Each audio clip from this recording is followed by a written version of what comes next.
लीजिए, आज फिर हम आपके सामने लाइव हैं और हम आपको बता रहे हैं योग के बारे में। जैसा कि आज आप देख रहे हैं, हमारे देश में ही नहीं पूरे विश्व में एक महामारी की तरह बीमारियां फैली हुई हैं, जिसमें आप देख रहे हैं कि हमारे यहाँ तो डेंगू का बहुत बुरा हाल है। छोटे छोटे बच्चों से लेके और बड़े लोगों तक सभी को हम देख रहे हैं, हर घर में एक तो अस्वस्थ जरूर मिलेंगे।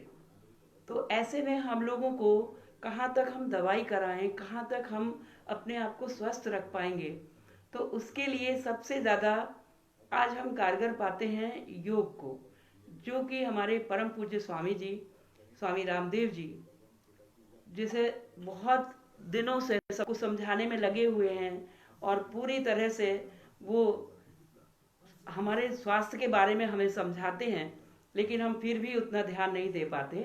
तो आज हम योग के बारे में कुछ आप लोगों को बताना चाहते हैं। ऐसे आप सभी जानते हैं और देखते भी होंगे, लेकिन हमारे बहुत सारे प्रोग्राम ऐसे चल रहे हैं जिनको हम आपके सामने समय समय पर लाइव होते हैं लेकर आते हैं।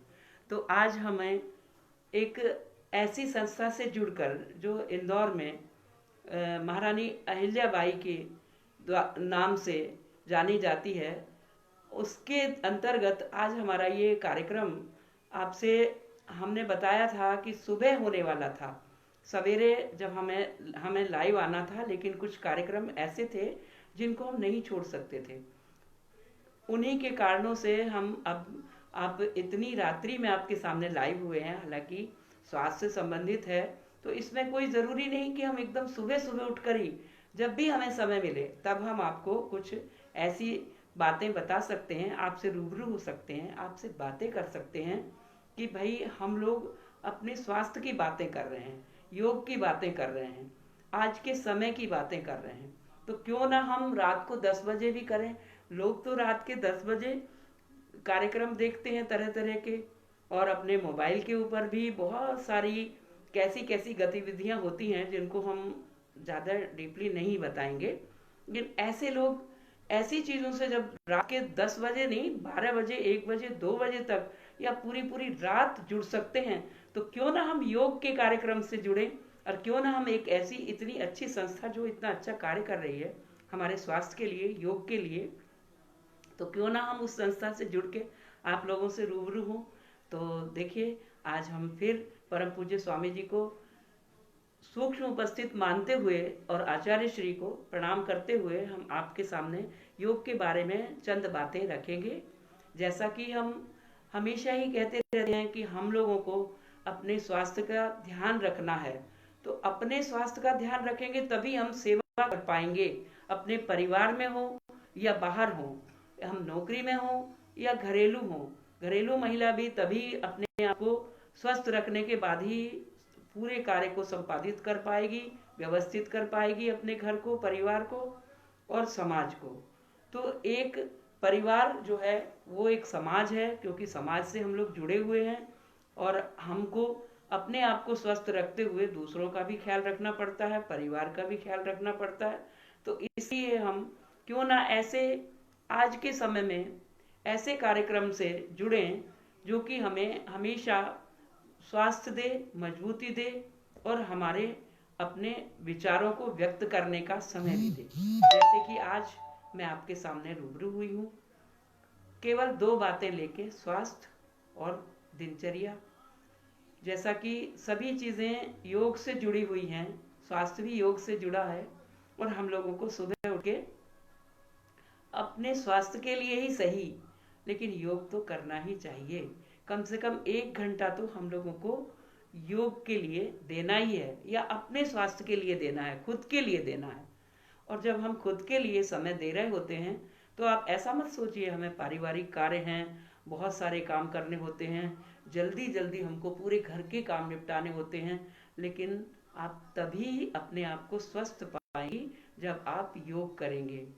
जब भी आप लोग अपने कार्य को संपादित कर पाएंगे, व्यवस्थित कर पाएंगे, अपने परिवार को स्वस्थ कर पाएंगे, अपने आसपास को, अपने समाज को स्वस्थ कर पाएंगे, जबकि आप खुद स्वस्थ होंगे, और तभी आप सेवा कर पाएंगे। जब हमारे अंदर इतनी क्षमता ही नहीं बचेगी, हम पूरे दिन अपने आप को काम में लगाए रखेंगे और फिर उसके बाद थक के चूर होके फिर हम बोलेंगे अरे भाई हम तो, ऐसा लग रहा है जैसे बुखार हो गया हो, जैसे अस्वस्थ हो गए हों। तो वास्तव में हम अपने आप को पूरी तरह से, अगर हमको सुबह से लेकर और शाम तक कार्य करना है, अपने आप को स्वस्थ रखना होगा, तो उसके लिए हमें क्या करना होगा? हमें अपनी दिनचर्या को व्यवस्थित करने के लिए सबसे पहले भोर में उठ के अपने कार्य को समय पर संपादित करके अपनी दिनचर्या को प्रारंभ करना होगा योग से, जिसको हम योगचर्या भी कह सकते हैं। तो हम लोगों को योग और प्राणायाम करके अपने आप को स्वस्थ रखना है, अपने आसपास को स्वस्थ रखना है, अपने परिवार को स्वस्थ रखना है और अपने समाज को भी स्वस्थ रखना है। तो पहले हमको खुद को स्वस्थ रखने के लिए हम सुबह जल्दी उठें, कम से कम 5 बजे तो उठ ही जाना चाहिए। भले इतनी भी ठंड पड़ रही होती है, लेकिन हम अपने आप को वास्तव में तभी समय के साथ ढाल पाते हैं जबकि हम सुबह जल्दी उठते हैं और अपने सारे कार्य समय पर संपादित कर पाते हैं। तो वो है एक योग। योग से जब हम जुड़ते हैं तो हम सुबह जल्दी उठते हैं और अपने सारे कार्य व्यवस्थित करते हुए योग प्राणायाम करने के लिए बैठ जाते हैं। आज मेरी उम्र इतना होते हुए भी, मेरी 70 से ऊपर मेरी उम्र हो चुकी है, और उसके बाद मैं सोचे कि अपने आप को ऐसा स्वस्थ पाती हूँ कि सुबह से शाम तक, अभी तक भी अब रात हो चुकी है लेकिन मैं अपने आप को बिल्कुल तरोताजा महसूस कर रही हूँ। सारे घर के काम निपटाने भी मुझे ही होते हैं, और जो कोई मेहमान आया है, कोई मिलने आया है, या कोई और नया काम आ गया है, जैसे फोन ही है करना है, तो ये सारे काम मुझे करने होते हैं। लेकिन इस उम्र में भी मैं अपने सारे काम संपादित करते हुए अपने आप को, कम से कम नहीं तो 10 बजे तक तो मैं बिस्तर पे जाती ही नहीं हूँ। वास्तव में आप लोगों को विश्वास नहीं होगा, लेकिन आप करके देखिए। मेरी दिनचर्या यही होती है कि मैं सुबह अपने परिवार के और अपने बहुत सारे काम करते हुए 6 बजे से मैं योग करने बैठ जाती हूँ आजकल। इससे पहले मैं 5 बजे ही करती थी, लेकिन अभी कुछ प्रॉब्लम है, कुछ समस्याएं हैं, कुछ कार्य अधिक है, तो उसकी वजह से मैं अपने 6 बजे तक सारे काम निपटा के योग करने बैठ जाती हूँ। मेरे साथ कुछ बच्चे भी जुड़े हुए हैं जो मेरे बिल्कुल आसपास रहते हैं, वो बच्चे भी मेरे साथ योग करते हैं। वैसे मेरी क्लास चलती थी, लेकिन अभी मैं बहुत बड़ी क्लास नहीं लेती हूँ, तो बच्चों को भी मैं क्लास मानती हूँ, और कभी कभी मैं लाइव आती हूँ। वैसे मैं अभी ऑफलाइन ही सीधे योग करवाती हूँ, और जगह जगह जाकर जो मैं शिविर लगाती थी उनमें ज़रूर मेरी अभी कमी आ गई है। लेकिन फिर भी बहुत सारे ऐसे रोगी होते हैं, ऐसे समस्याग्रस्त होते हैं जो मुझसे संपर्क करते रहते हैं, और मैं उनको, उनके जो समस्याएं हैं उनको सुलझाने का पूरा प्रयास करती हूँ। जैसे कि सुबह उठ के हम योग प्राणायाम करते हैं, सबसे पहले हम ओम का उच्चारण करते हैं। तो ओम का उच्चारण भी कोई केवल नाम मात्र नहीं है, ईश्वर का नाम ही नहीं है। ये एक ऐसी जड़ी है, ये एक ऐसी बूटी है, एक ऐसी रामबाण दवा है कि इससे हम अपने आप को इतना स्वस्थ पाते हैं। अगर हमें ध्यान लगाना हो, अगर योग करना हो, कोई कार्य प्रारंभ करना हो, कोई शुभ कार्य प्रारंभ करना हो, बच्चों को विद्यालय में अगर पढ़ने बैठाना है, उनका पहला दिन है, तो हम ओम से शुरुआत करते हैं। तो इसी तरह से हम अपने कार्य को प्रारंभ करने के लिए 3 बार ओम का उच्चारण करेंगे। आप भी मेरे साथ कर सकते हैं। ये देखिए, जो है हमारी हस्त मुद्राएं, वो बड़े काम की होती हैं। हमारा शरीर 5 तत्वों से बना है, और उन 5 तत्वों का प्रतिनिधित्व हमारी ये 5 उंगलियां करती हैं। ईश्वर ने हमें इतना बुद्धि दी है, इतना ज्ञान दिया है, और ये सारा वैज्ञानिक है। ये सब वैज्ञानिक तथ्य हैं, इनको आप अन्यथा ना लें। बहुत से लोग सोचते हैं कि ये हम लोगों का कोई इसमें विशेष लाभ हो रहा है, व्यक्तिगत तो विशेष नहीं है। इसमें ना हिंदू है, ना मुस्लिम है, ना ईसाई है, ना सिख है, और ना कोई अन्य विदेशी देशी है। ये वास्तविक जो है, हमको ईश्वर ने बनाया है। ईश्वर एक है, मनुष्य एक है, और हम लोग जो हैं अपने आप को पाते हैं कि वास्तव में आज हम विदेशों में भी देखते हैं तो वो भी ओम के महत्व को जान चुके हैं, ईश्वर को मान चुके हैं, और भारत को भी वो इतना ही महत्व देता है जितना कि हम लोग अपने आप को देते हैं। और हम जितना गर्व भारतवासी होने का करते हैं, भारतीय होने का करते हैं, उतना ही गर्व वो भी करते हैं जब अपने आप को। उनको हमने देखा है आज उनकी जो है हमारी संस्कृति को वो कितना पसंद करते हैं, इसी से समझ जाइए। बहुत सारे हमारे यहाँ मंदिर ऐसे हैं, आप मथुरा में देखिए, वृंदावन में देखिए, जहाँ पे विदेशी लोग आके शांति के लिए रह रहे हैं। तो उनको यहाँ कितना अच्छा लगता होगा, क्यों लगता होगा, ये आप इसी से समझ जाइए कि वो भी राधे राधे रटते रहते हैं, भगवान का भजन करते हैं और योग प्राणायाम करते हैं। तो हम लोग क्यों इससे पीछे हटते जा रहे हैं, ये हमको समझ में नहीं आ रहा। आज हम अपने बच्चों की परवरिश किस तरह से करते हैं कि बच्चे अपनी संस्कृति को भूलते जा रहे हैं। तो हमारे योग को आज विदेशों तक फैलाने वाले कौन हैं? परम पूज्य स्वामी रामदेव जी, जिनकी वजह से आज हम लोग योग दिवस मना रहे हैं, अंतर्राष्ट्रीय योग दिवस मना रहे हैं, और योग को स्वास्थ्य से जोड़ के और शांति से जोड़ के हम देख रहे हैं कि इससे वास्तव में केवल शारीरिक स्वास्थ्य नहीं, हमको मन मस्तिष्क का स्वास्थ्य भी मिलता है। हमारा मस्तिष्क भी स्वस्थ होता है, मजबूत होता है। हमारी सोच लीजिए कार्य प्रणाली ही बदल जाती है अगर हम योग करते हैं। हमारे पास ये एक ऐसी विधा है जिसे बाहर के लोग समझ चुके, लेकिन हमारे यहाँ बहुत सारे लोग इसको समझते हुए भी ना समझ बने हुए हैं। हम चाहते हैं, हमारा निवेदन है कि आप सभी लोग इस स्वास्थ्य के कार्यक्रम से जुड़ें, जिसमें एक भी पैसा खर्च नहीं होना है, जिसमें हमारा कोई खर्च नहीं होना, हमारा समय खर्च होना है। हम मानते हैं कि समय बहुत कीमती होता है, समय से कीमती कुछ भी नहीं है, लेकिन आप अपने लिए, अपने शरीर के लिए, या किसी मानव के लिए, किसी मानव सेवा के लिए अगर आप अपने समय को नहीं देंगे तो फिर इसका क्या करेंगे आप?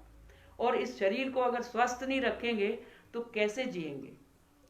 अस्वस्थ रहकर आप सेवा लेंगे या सेवा देंगे, आप ये सोच लीजिए। इसलिए हम जानते हैं कि हमारी बहनें ज़्यादातर ये कहती हैं कि हमारे घर में बहुत सारा काम है, हम सुबह सुबह बहुत सारे काम करते हैं, बच्चों को स्कूल भेजना है, पति को कार्यालय भेजना है, या कोई भी व्यक्ति हो जो काम पे जा रहे हैं, खुद भी काम करती हैं, खुद भी जॉब करती हैं महिलाएं, तो वो अपने आप को सोचती हैं कि हम बहुत व्यस्त हैं तो कैसे समय निकालें।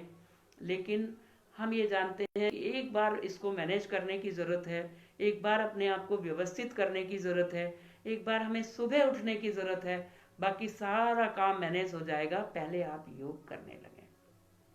जब आप योग करेंगे तो आप मन से भी स्वस्थ होंगी और तन से भी स्वस्थ होंगे, और जब आप मन से और तन से स्वस्थ होंगी तो आपको बहुत अच्छा लगेगा। आपको लगेगा कि वास्तव में सही दिशा हमको अब मिली है और सही कार्य प्रणाली जो हमारी अब शुरू हुई है। तो ये कोई समय नहीं है इसको, योग को शुरू करने का, कि हम कब शुरू करें कब नहीं करें। इसको आप कभी भी शुरू कर सकते हैं, अभी भी शुरू कर सकते हैं। बस शर्त यह है कि आपको खाना खाए कम से कम 4 घंटे, भोजन के 3.5-4 घंटे बाद आप योग प्राणायाम शुरू कर सकते हैं। बल्कि मैं तो ये कहूँगी, मेरा तो ये अनुभव है कि प्राणायाम जैसे आपका कपालभाति छोड़ के अनुलोम विलोम और भस्त्रिका प्राणायाम आप कभी भी कर सकती हैं। ये 2 प्राणायाम ऐसे हैं आप भोजन के कुछ देर बाद, कुछ समय बाद ही कर सकती हैं। ये आपकी क्षमता के ऊपर है, ऐसा कुछ नहीं है कि आप इसको नहीं कर सकती, आप लेट के भी कर सकती हैं। हमने देखा एक बार 2009 में परम पूज्य स्वामी जी का एक बार वहाँ शिविर लगा था, प्रारंभ में 2009 की बात है, ये एम्स में शिविर लगा था। तो उस समय जो एम्स में शिविर लगा था तब परम पूज्य स्वामी जी ने वहाँ रोगियों के लिए भी उनको ये योग करवाया था, और वहाँ के डॉक्टर्स भी इससे जुड़े थे, यानी पूरा स्वास्थ्य विभाग जुड़ा था। स्वास्थ्य पूरा, यानी वहाँ पे जब उन्होंने शिविर लगाया तो काफ़ी लोग तो उसमें शर्मिंदा थे, भैया बेचारे यूं शर्मा रहे थे कि ये कहाँ से, पता नहीं, हमें आप इनके साथ बैठना पड़ेगा, योग करना पड़ेगा। जानते सब थे, लेकिन उनको शर्म लगती थी, उनको बड़ा संकोच होता था ये कहने में कि योग से स्वस्थ होते हैं। उस समय जो हमने देखा, उसके एक वर्ष बाद जो सेमिनार हुआ परम पूज्य स्वामी जी के सानिध्य में, ये जाके वहां पे योग पीठ में हरिद्वार में, तब हमने देखा तो वहां से जो डॉक्टर्स आए उस सेमिनार में, वो अपना लैपटॉप लेकर आए, वहां के स्टाफ के लोग। उन्होंने बताया कि हम लोग वहां 1 वर्ष से योग करा रहे हैं और इतना लाभ हुआ है, हमारा पूरा स्टाफ योग करता है। जो सिस्टर्स हमारी ड्यूटी पे आती हैं, जो स्टाफ, वो योग करता है आके, और जो ड्यूटी से छूटती हैं रात भर की ड्यूटी करने के बाद, वो भी योग करने के बाद ही हमारी संस्था से जाती हैं या हॉस्पिटल से जाती हैं। बताइए कितनी बड़ी बात है कि वहां पे योग को जब हमने उनके लैपटॉप पे उनकी कार्य प्रणाली, उनकी दिनचर्या, उनके योगचर्या देखी, तो हमें बड़ा आश्चर्य हुआ। और बड़ा आश्चर्य नहीं, सुखद आश्चर्य हुआ जब हमने देखा कि उन्होंने एक ऐसी मशीन इजाद की है कि जैसे वो अनुलोम विलोम करते हैं हम लोग इस तरह से, तो वो एक इस तरह की एक चिमटी टाइप की थी, उन्हें लगा रखी थी। अनुलोम विलोम करने के समय वो अपने आप चेंज हो जाती थी। उन्होंने वो ऐसे योग रोगियों के साथ उसको अपनाया था, ऐसे रोगियों के लिए उसे इस्तेमाल किया गया था जो रोगी अपने हाथ से अनुलोम विलोम नहीं कर सकते थे, जो एक्सीडेंट में मतलब उनके हाथ पैर काफी चोट लगी हुई थी, उनको सेंस नहीं था कई लोगों को, ऐसे लोगों को उन्होंने योग करवाया। और जिनको योग कराया, जिनको अनुलोम विलोम करवाया, जिनको प्राणायाम कराया, उनका स्वास्थ्य, और जो बिना प्राणायाम के जिनको उपचार कर रहे थे उनका, उनमें इतना अंतर था। उन्होंने बताया कि देखिए ये हमारे जो रोगी हैं, ये जो हमारे यहाँ एडमिट हैं, इनको देखिए कितना समय लगता है। और उन्होंने बड़ा अच्छा उदाहरण दिया और हमको तब से बहुत ही अच्छा लगा, और हम लंबे समय से योग कर रहे हैं और करा रहे हैं।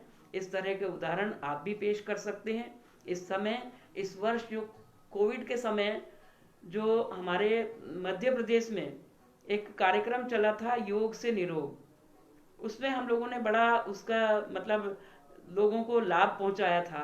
लाइव नहीं, मतलब उनको ऑनलाइन होके उनको जो हम कर पाए थे जितना भी। ये मुख्यमंत्री महोदय का प्रोग्राम था जिसमें हम लोगों ने अलग अलग समितियां गठित की थी, अलग अलग ग्रुप बनाए थे, और उनसे ऑनलाइन होके हम योग कराते थे और उनकी बहुत सारी समस्याएं दूर करते थे। बहुत ही जटिल समस्या थी उस समय, इतने सारे लोग मतलब सोच ले इतनी मौतें हो रही थी उस वक्त। ऐसे समय में जब मुख्यमंत्री महोदय ने हम लोगों को जोड़ा था उससे लाइव, तो लोगों को बहुत फायदा हुआ था। जो बहुत दुखी थे, परेशान थे, अस्वस्थ थे, ज़्यादा अस्वस्थ थे, उनको भी हम लोग मोटिवेट करते थे और उनको योग कराते थे, तो उनको 2-3 दिन के अंदर ही उसका अंतर पता चल जाता था। ऐसे समय में योग ने जो योगदान दिया है अपना, स्वास्थ्य विभाग ने भी इसका लोहा माना है। और आज स्वास्थ्य विभाग में भी जब भी हम जाते हैं, कोई भी रोगी जाते हैं, तो वो सबसे पहले दवाइयाँ तो देते ही हैं, लेकिन उसके बाद फिर वो प्राणायाम के बारे में भी उनको बता देते हैं। वास्तव में योग एक ऐसी विधा है जिससे हम लोगों का मन मस्तिष्क भी स्वस्थ होता है, शरीर भी स्वस्थ होता है, और हम इसके जरिए सेवा भी कर सकते हैं। जैसे कि आज ऑक्सीजन की कीमत हम लोग सब समझ चुके हैं। कितने ही लोग बिना ऑक्सीजन के, ऑक्सीजन की कमी के कारण से मृत्यु को प्राप्त हुए हैं। इसी तरह से हम लोगों को ये पता चल गया है कि ज़्यादातर सभी लोग जान गए हैं कि पीपल के पेड़ से जो 24 घंटे पीपल ऑक्सीजन देता है, उससे कितना लाभ होता है। पेड़ पौधों से हमें कितना लाभ होता है। आज ऑक्सीजन की हमें कितनी आवश्यकता है, तो क्यों ना हम अपने आप को ऑक्सीजन की एक मशीन मान के प्राणायाम करें। कि भगवान ने हमको ये 2 ऑक्सीजन सिलेंडर दिए हैं। जब ऑक्सीजन खत्म हो जाती थी तो हम लोग यही बोलकर उनको कराते थे कि अरे भाई, आप लोगों को बाहर से ऑक्सीजन लेने की जरूरत ही नहीं है, आपको भगवान ने ये 2 सिलेंडर जो दिए हैं, इन्हीं का उपयोग करिए और आप प्राणायाम करिए और अपने आप को देखिए कितनी जल्दी आप स्वस्थ होंगे। बहुत सारे लोगों को, बहुत सारे इतने परेशान लोगों को, जो कि वास्तव में ऐसा लग रहा था कि वो जीवन और मृत्यु से जूझ रहे हैं, लड़ रहे हैं, ऐसे समय पे मुझे एक बहन की याद आती है कि उस बहन ने मुझे फ़ोन किया और बताया कि आंटी जी, मैं तो आपकी वजह से जिंदा हूँ। आंटी जी, मैं आपकी वजह से आज सांस ले पा रही हूँ और आपकी बहुत सारी चीज़ें मुझे याद आती थी और आप जब फ़ोन करती हैं तो मुझे लगता है कि वास्तव में मुझे मतलब बहुत ताकत मिलती है, बहुत बल मिलता है, क्योंकि उन्हें लगता था कि वास्तव में योग से ही मैं बची हूँ। और आज वास्तव में बहुत सारे लोग ऐसे हैं जो योग प्राणायाम से जिन्होंने अपने प्राण बचाए हैं और अपने आप को स्वस्थ पा रहे हैं।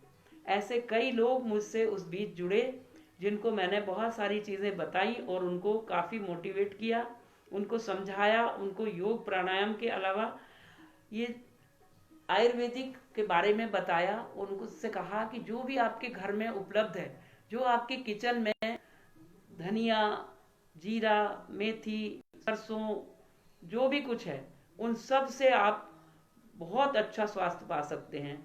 जैसे हल्दी, मेथी, सौंठ, इसका पाउडर बना के हम जोड़ों के दर्द से ही नहीं, पूरे शरीर के दर्द से राहत पा सकते हैं। और जो वायु दोष होता है, गैस बनती है, उससे भी हम लोग बहुत लाभ ले सकते हैं ऐसी चीज़ों से। काला नमक है, सेंधा नमक है, ये सब रामबाण है हमारे लिए, ये हमारी जीवन दायिनी चीज़ें हैं।